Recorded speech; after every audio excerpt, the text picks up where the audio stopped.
Hello, good morning, and welcome to Political Arena on Women Radio 91.7 FM, the voice of women and Nigeria's first radio station for women and their families.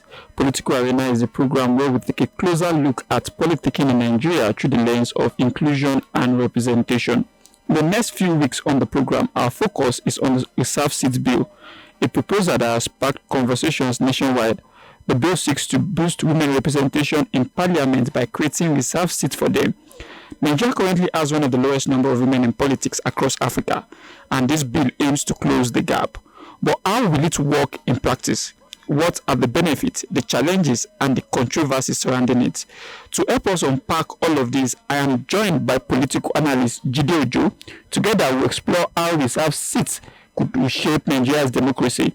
Remember, you can be part of today's conversation by calling 07000 917 917 091 55 917 917 or send us a text or WhatsApp message on 070 317 56537 or 081 55 917 917. Welcome to Political Arena. I am Emmanuel Olonade.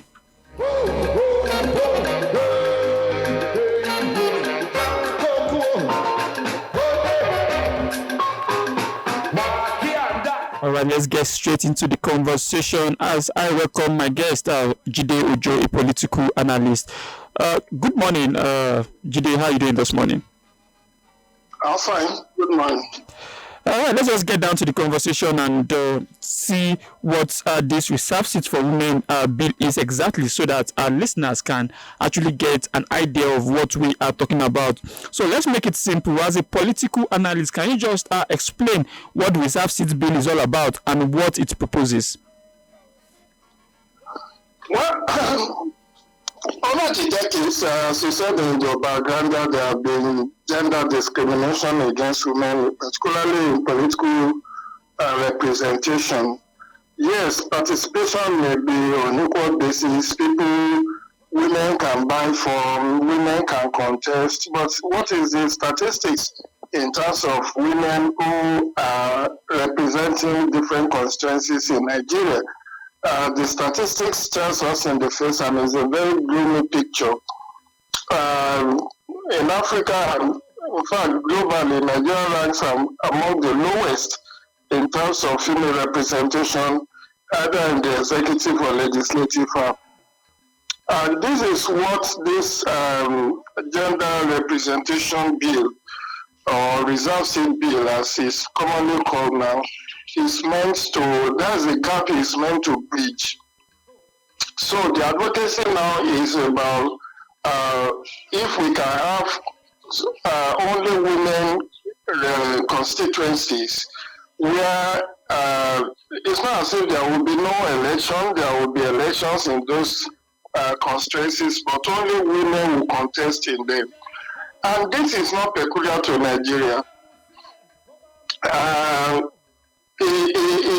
been privileged to be in Uganda in 2016 to observe their elections, and I recall during the briefing, we were told about Section 78 of the Ugandan Constitution that actually had reserved seat for women.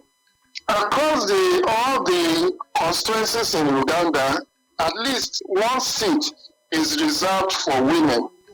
And aside from that, you also now have a reserved seat for different marginalized groups. And by this I mean across, like persons with disabilities have 5 reserved seats for them, out of which one must be a woman. You can see, not only that there are constituencies that are women only, but even among the marginalized groups, they are mandated to reserve at least 1 to 2 seats for women. So the PWD had a seat reserved, 5 seats reserved for them in parliament, 1 out of which must be a woman. The labor unions in Uganda have 5 reserved seats, out of which 1 must be a woman. They have 10 reserved seats for the security and defense sector, out of which 2 must be a woman, must be women. They also have seats reserved for youth out of five seats reserved for youth, out of which one must be a woman. So this is how Uganda has mainstreamed gender into their politics and give the women in Uganda a sense of political inclusion. Yes, you may say Museveni is a dictator, he's been there for 35 years, or one of the Shiite leaders, but when you look at the Ugandan parliament, it's very plural. It's not just dominated by men, but there are women. And when we say reserved seats, we must also say, Emmanuel, that it is not as if the other seats are excluded, women are excluded from contesting the other seats. Assuming without considering that this bill, and we are hoping it will succeed, if it did succeed, you will still have, aside from women-only seats, the women will still have opportunity to contest alongside with men for all the other seats. And so the current 10th National Assembly is working assiduously. This particular bill is sponsored by the Deputy Speaker of the House of Reps, Right Honorable Dr. Benjamin Kalu from Abia State. Is the one that is spearheading this bill.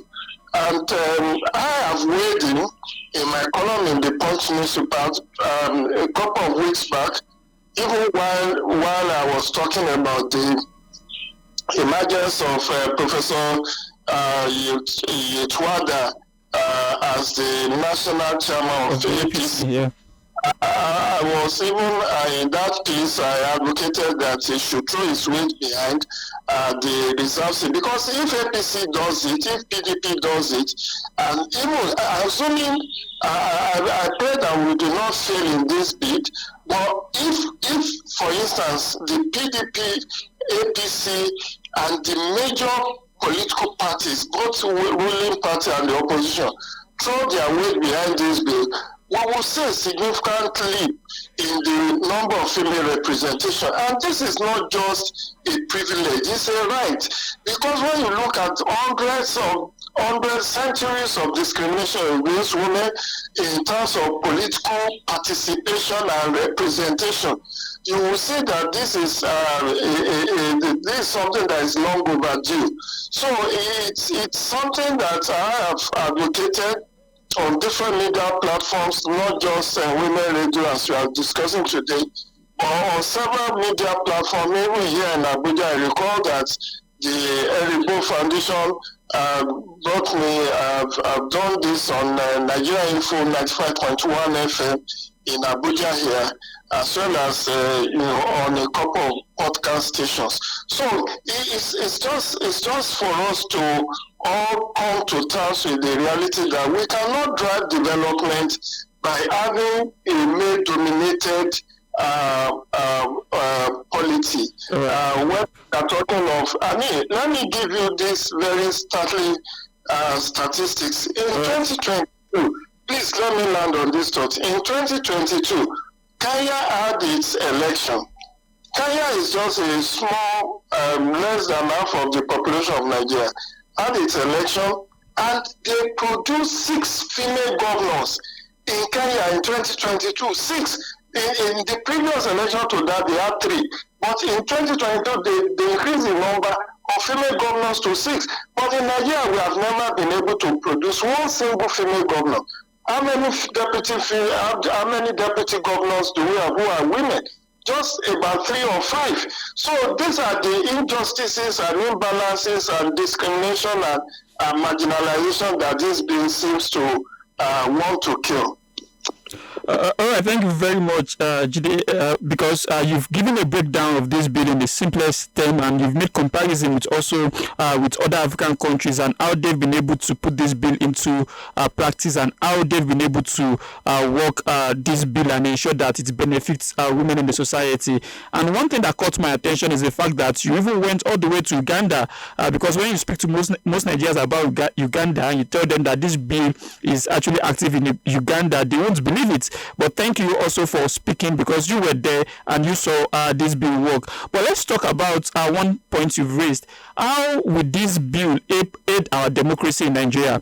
Because when we talk about our democracy, people still speak to the fact that we're still struggling with our democracy in one way or the other. And you've made a point about that, but you've not gone deep into it. How will the passage of this bill help our democracy in Nigeria? Thank you. So, first we need to understand that even with this bill, if this bill gets passed and assented to by the president, it will still not give Nigerian women up to 35% that is approved by the Nigerian National Gender Policy, which was reviewed a couple of years ago. We have National Gender Policy 2006, but I think 2023 or thereabout, this was reviewed. And up to today, not in any states have we had up to 35% women representation, whether in appointive or elective positions. And that's, Emmanuel, that's what I need to highlight. This bill is not just while this bill may be primarily focused on legislative assembly at the state and the federal level, if you look at the National Gender Policy, it's also talking about appointments. Why can't we have up to 35% women appointments as commissioners across states, as local government chairperson?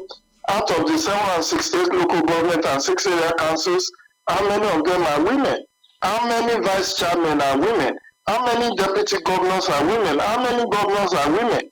How many vice presidents have we had that we can say is a women? I mean, we have had about 5 presidents in the course of this Fourth Republic. None of them have either produced a female president or vice president. Yes, when you go to some countries like Tanzania, and there's another country aside from Tanzania, Namibia, that has female president. You know, we have had female presidents in Liberia not too long ago, before George Weah came on board. We have had female president, female prime minister in India. Indira Gandhi was a woman. In Pakistan, we have had Benazir Bhutto. In several other countries, we have had either female vice president or female president. Even though USA is a latecomer to the table, even though it's a bastion of democracy, but we had under Joe Biden, the first female vice president of America. What's her name now? Harris. I've forgotten. Kamala Harris. Kamala Harris. So what we are saying is that, commenting specifically about your question, if we do have women participate actively in Nigeria political environment or ecosystem, it's going to enhance development. You see, the Nordic countries, Sweden, Finland, Norway, when you go there, they have female, in fact, they have produced several female presidents and governors and all of that. And you can see that their GDP and the rate of development has been very astronomical. Many European countries where you have female presidents have achieved even what America could not achieve in terms of GDP growth, in terms of national development, because women are very good in husbanding resources. They can help you, and they are not as greedy as men, they are not as corrupt as men, and it's even about participation and inclusion. The God that created a woman did not make mistake. If God felt that it's only a man that should live on this planet Earth and wherever we have human beings, He will never have dared to create a woman. So the fact that God created a woman, and He said a woman will be what? His helpmeet, his supporter, his assistance. So why are we shunning that? Why are we not allowing women to buy? I've taken President Bola Tinubu up in my column in The Punch a couple of times that, Mr. President, you are not living your promise. You did promise to give women 35%. representation in your cabinet, in your government. But the rate, okay, we have almost 50 ministers, only half of them, maybe five of, I'm not sure. If I would be magnanimous, I would say less than 10. But I know it's just about 6 or 7 female ministers that we have out of about 50. That is not the right way to have gender inclusion. Because what the different governors and presidents have been giving women is what is called tokenism. The best we have found under this Fourth Republic was during Goodluck Jonathan. Now we have about close to 30% women in the cabinet. And of course, when you say cabinet, there are also junior ministers, there are senior ministers. Forget about whether everybody answers minister. Because if you are a junior minister, and that's if you are a minister of state, you more or less take directives from your substantive minister. A junior minister cannot take certain decisions. In Abuja here, nobody knows about the Minister of State for FCT. Everybody is shouting yes on weekend as if FCT has only one minister. But there are two of them.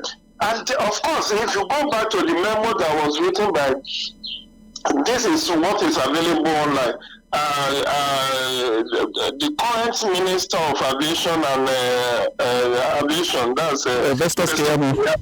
Festus Keyamo, only on the day they had a valedictory session in 2023 with, as at that time he was Minister of State for Labour. Yes. So on the day they had the valedictory session, he did present a memo where he talked about the Minister of State. It's not even constitutional. It's not even constitutional. It's not known to the Constitution. And of course, as I said, he's a junior minister, because if you are unlucky to be in the ministry as a minister of state, you can only do whatever your substantive minister assigned to you, responsibility, which is more like, go and represent me here, go and represent me there. And that's why even when this current reshuffling happened last year, and John Eno was moved from Minister of Sports to Minister of State in the Ministry of Industry, and Trade and Investment. I saw it as a demotion of sort for him. Although later I think there was a clarification that he will now be in charge of industry in that ministry. By and large, what I'm saying is that so that we are not distracted. The point is, when we are talking of advocacy around gender inclusion, it is not limited to legislative assembly, even though what the reserve seat bill is talking about is legislative inclusion. And I don't readily have the figures, but it's in the bill. I quoted those figures in one of my columns just last month, when I was advocating, because I saw that bill, and the number of seats that are to be created at the Senate, House of Reps, and then the State House of Assembly. Yeah. But the issue majorly for me is that we must see this from a right-based approach. Am I communicating? Yeah, definitely. Let me just quickly put the numbers for our listeners so that you can proceed from there. The bill says that one additional seat per state for the Senate, including the FCT, which remained 37 reserved seats for women in the Senate, and also same thing in the House of Representatives, while State House of Assemblies will get 3 additional seats based on the 3 senatorial district zones in those states. Thank you for that clarification. I didn't commit it to memory, but I cited this in my recent advocacy around this issue. So, by and large, what we are saying is this. We need to approach this from a right-based approach, that having this bill passed, even though it may increase cost of governance, because in one breath, we want to reduce the cost of governance, and another breath, we are saying increase the number of seats. But this is about what can work for the current. The reality at present is what will work. Because if you say, over the years, Emmanuel, advocacy has been around, let one of the 3 senatorial districts, let it be reserved for a woman. Yeah. And the question would be, which of the senatorial districts will want wants his own seats reserved for women. So because we have over the decades practiced the current level of seat, it may not be able to work to say, okay, this particular senatorial district, or you want to continue to rotate it. So the best and the fastest way to have this bill passed is to have those seats, extra seats created. But I'm just making an appeal that if we want to be the leader, the giant of Africa in truth and in deed, it's one thing to claim being a giant. In one of my columns, I've said that Nigeria, just quoting Professor Ayosa Osage, who is now the DG of NIA Lagos, in his book, where he said Nigeria is a crippled giant. It is a crippled giant because, yes, we are giant, but it's like we are also crippled at the same time. But we can rise up, we can get healed from our crippled nature by ensuring and engendering gender participation. There is never a plane that has flown with one wing. If that plane is flying, it's an helicopter, it's never going to be called an airplane. Nobody can clap effectively with one hand. You can't, as they say in Sierra Leone, you cannot eat rice with one finger. So we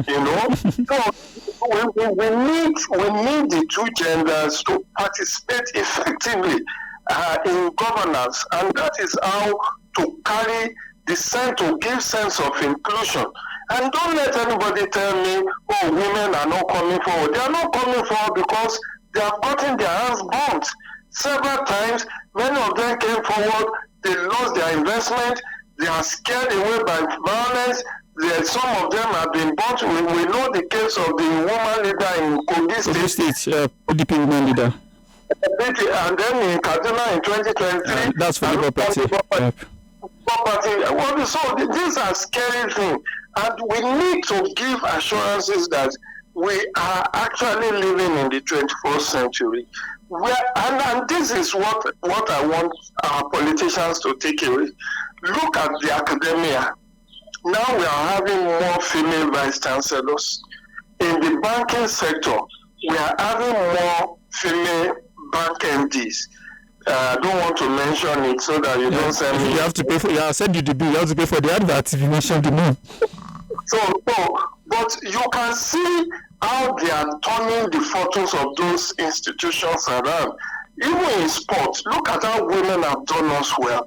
I mean, when the Super Falcons won the 10th WAFCON, I celebrated them in my column in the Punch, and I said, look, the $100,000 cash reward is even it's not excessive. It's something that they want. Okay, what the Tigers? We have the Tigers just booted out of the Afro-basketball, by Senegal. Meanwhile, our women, the Tigers have won this Afro-basket 5th consecutive.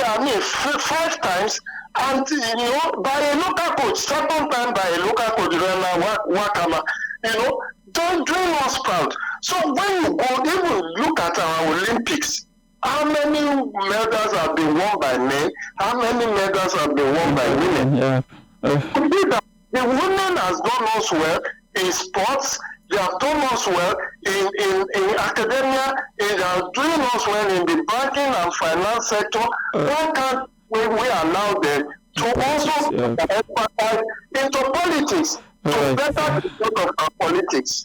All right, thank you very much, Jide Ojo. I mean, insightful conversation with you out there, breaking it down into smaller bits so that we can grab what exactly the reserve seat bill for women is. But I would love to continue this conversation with you because I still have a whole lot of questions lined up here by my producer. But basically, when we talk about things that concerns how we make progress as a democratic nation, time is never a friend. So at this juncture, Jide, I just have to let you go because my time on this program is up, but I hope I can continue this conversation with you before this series ends or in our subsequent program.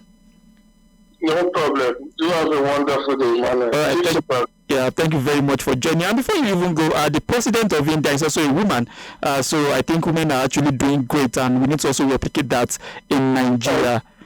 Exactly. We need to have the best practices, good practices across the world replicated in Nigeria. Thank you so much for your time. All right, thank you for joining me this morning. All right, the Reserve Seats Bill is not just about giving women more seats. It is about strengthening our democracy by ensuring fair and inclusive representation. When women and men share decision-making spaces, governance becomes more balanced, more responsive, and more reflective of the people. Special thanks to my guest, Jide Ojo, for breaking this down for us. And of course, thanks to you, all our listeners, for being part of Political Arena. Appreciation also goes to the producer, Rose Yusuf Keisa, and to the executive producer, Tom Okewale Shunaya. Until next week, my name is Emmanuel Olonade. Thank you for listening and stay tuned to Women Radio 91.7 FM. Good morning.